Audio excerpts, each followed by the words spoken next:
tayo dito sa Uniqlo and H&M sa Mistong. So, if you want to brand your business, you need to brand yourself first. Okay? So, ganun kasi siya eh. You and your business can't be separated. Okay? So, kung paano binabrand ang iyong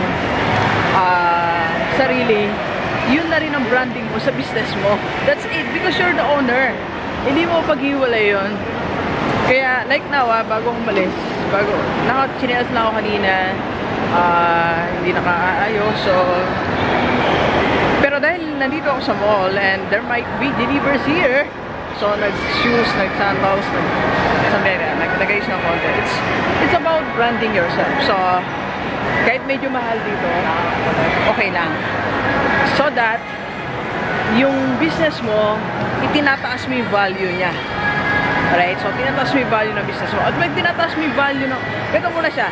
Bumibili ka matataas na value, let's say branded, tatataas ang value ng sarili mo.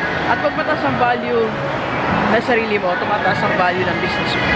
And in that case, you can demand any price. Diba? Sa services mo. Especially if you are into service business. Okay? So, like in my case, nag-seminar tayo, nag-post.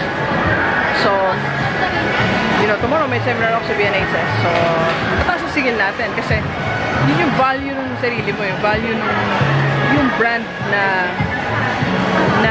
ano natin, ayun yung brand na nai-dictate natin sa public o na iparamdam natin sa public. Diba? So, if you want to get higher sales and to increase the value of your business, increase your brand. Alright? So, huwag ka na mahinaya sa mga branded na gamit na ginagamit mo.